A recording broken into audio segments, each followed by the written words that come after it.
Welcome back to Thirukkural A, Chapter 7, Kural 5. Sensory Delights. மகட்பை Theendal உடற்கின்பு மற்று அவர் சொற்புகழ் கேட்பது செவிக்கு இன்பு. To a parent, the child's touch is the joy of joys. Its little voice, music. All other sounds, noise. This is the meaning provided by Gopal Krishna Gandhi from the book The Thirukkural. I remember years ago in my grandfather's house, there was a spool magnetic tape recorder, and this is big, not even a cassette. It was a big spool.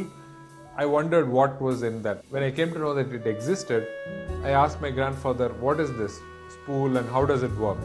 So he connected it and played, and I heard gibberish and some baby speaking or someone really talking which didn't make any sense. It was all words strung together. It didn't make a lot of sense to me. And I asked him, what is this? Why have you recorded this? Doesn't sound very intelligible. And he replied, that's your voice and we treasure it. He had stored it there. Years later, I met a friend who had a magnetic tape, cassette.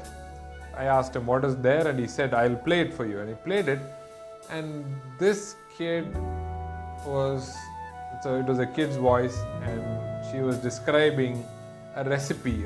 It sounded like she was describing a recipe. Most of the recipe was in action. One couldn't actually make anything out of that because she says, pointing at that and saying, you should take that, a little bit of that, and a little bit of this, and mix it like this. And everything is visual, but all we can do is hear her voice. And I said, why do you have this? It doesn't make sense. She said, that's my daughter, and I love how she has made that attempt, and her speech is so amazing to listen to. Parents treasure such things. Grandparents even treasure such little things over a long while because that gives them a lot of joy. You can look at parents, I guess, photo albums and other stuff they keep for years looking at them. Why? Because it gives them intense joy. It places them back into the joy that they felt. That's why they treasure them a lot. That's what this Thirukkural is all about. If you ever interacted with a newborn, the moment you reach out, give your finger, this newborn will never let go. Tightly grasps your finger. Apparently, that's a trait that all of us have had when we're little babies, and then we let go after that. But that's apparently something from our ancestors. I'm sure many of you know of this. You should check out this Human Speech Home project by Professor Deb Roy.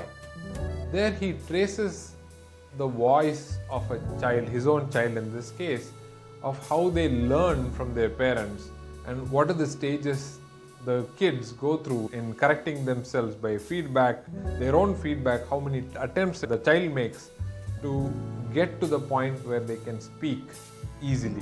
It's a fascinating project. You should take a look. Or if you're in a hurry, you can listen to Professor Roy's TED Talk. Fantastic, wonderful. It's really a treasure and fascinating how we all learn language, the way we learn it. It's amazing. It all starts with a few unintelligible words that many of us record of our children and keep it for posterity. So the Kural again is மகட்பை Theendal உடற்கின்பு மற்று அவர் சொற்புகழ் கேட்பது செவிக்கு இன்பு. To a parent, the child's touch is the joy of joys. Its little voice, music. All other sounds, noise. This is the meaning from the Thirukkural by Gopal Krishna Gandhi.